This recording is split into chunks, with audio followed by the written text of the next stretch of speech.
When the Firan Dominion first heard the humans were sending someone to help repair the fractured core reality engine, the machine that literally held their dimension together, they prepared to welcome a grand archmage, a temporal architect, or at minimum a quantum priest. Instead, they received a human in a grease-stained jacket, carrying a battered TOOLKIT. Elias Ward, human mechanic, not a doctor, not an engineer, not a reality theorist. A mechanic. The breaking of reality. The Dominion's capital city, Linval, shimmered with flickering light. Buildings glitched between forms, shadows stretched too long, and colors bled into impossible hues. Space-time groaned like a wounded beast. The core reality engine, a massive crystalline lattice that anchored the Dominion's universe, had begun unraveling. Every race in the sector had refused to help. They feared the engine was too unstable, that touching it would collapse the entire dimension.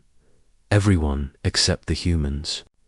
Humans had a habit of saying, "Give us 5 minutes," even when staring at universal death. The Firan Council stood waiting as Elias stepped off the shuttle ramp. He looked round at the flickering skyline and muttered, "Yish. Looks like a power grid after a lightning strike."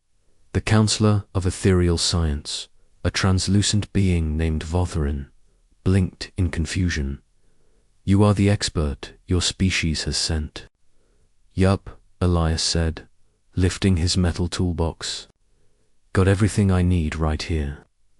The dignitaries exchanged panicked psychic conversations. "He is not even wearing protective dimensional shielding. His mind will melt. He does not understand the complexity." Elias cracked his knuckles. "Relax. Broken things are broken things. Just show me the machine." The engine of gods, the Dominion's sacred core chamber, was a cathedral of shifting light. The reality engine hung suspended in the center like a wounded star, shards of fractured timeline orbiting it. Each shard showed visions, past, future, probabilities colliding wildly. Elias whistled. "Looks like someone ran this thing without an oil change for a few millennia." Votherin puffed up like a threatened jellyfish. "This is the most advanced reality generator in the known universes. It was constructed by the Star Architects." "Yeah, well, the Star Architects forgot basic maintenance," Elias said. "Who's been taking care of this thing?" The Dominion priests lowered their heads. "We do not touch it. It is sacred." "Sacred or not," Elias said, "it's still a machine. Machines break when you don't treat them right." The engine pulsed violently, sending a spatial shockwave that knocked several priests to the floor. Elias steadied himself and approached it slowly, ignoring their horrified gasps. Humans weren't supposed to get that close. The last person who tried had dissolved into a smear of probabilities, but the engine didn't reject Elias. It calmed, stabilized, almost recognized him. Priests whispered in terror, "He is the chosen dissolver, the one who walks unharmed, a god-killer." Elias rolled his eyes. "I'm not killing any gods. I am fixing your mess." The mechanic at work as Elias circled the engine. He studied its spinning fractures, humming to himself. "What you've got is a cascading dimensional shear caused by hold on." He pulled out a wrench, a normal wrench. The priests nearly fainted.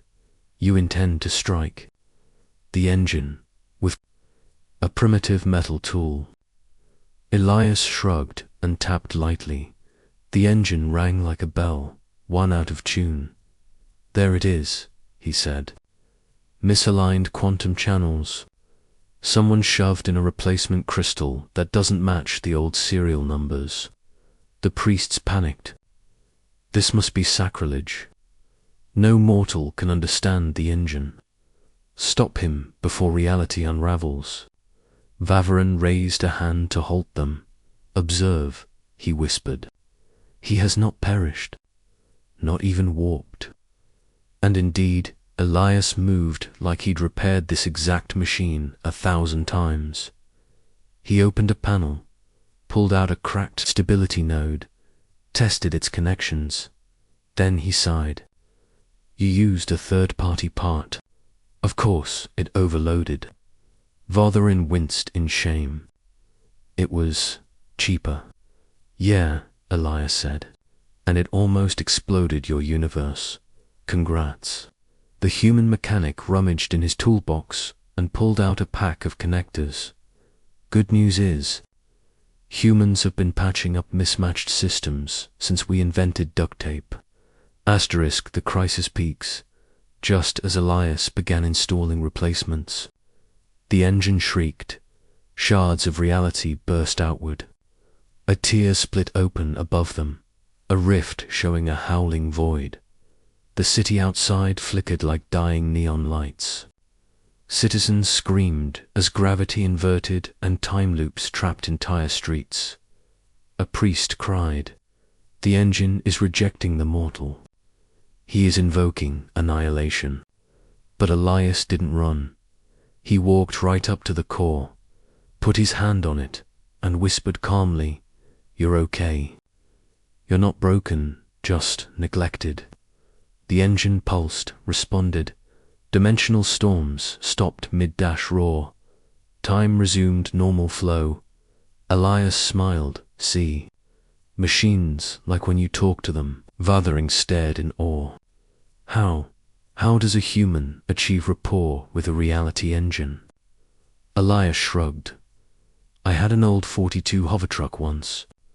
Any time she acted up, I'd talk her through it. Same principle. The priests were speechless.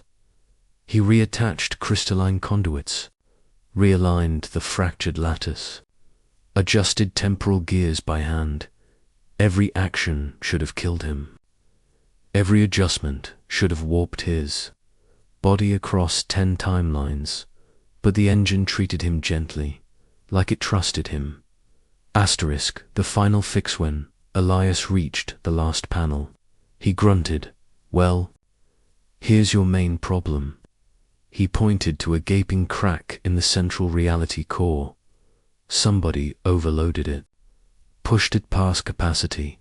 Vavarin nodded in shame. We demanded too much stability for too long. We expanded our cities, our dimension, our influence.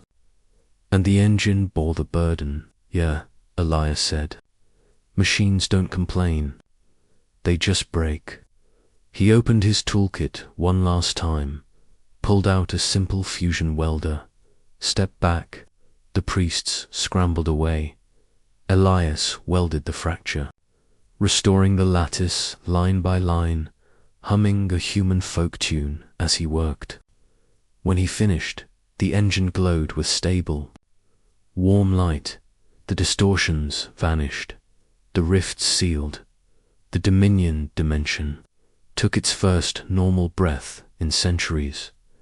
Elias patted the engine like a satisfied Corona. There you go.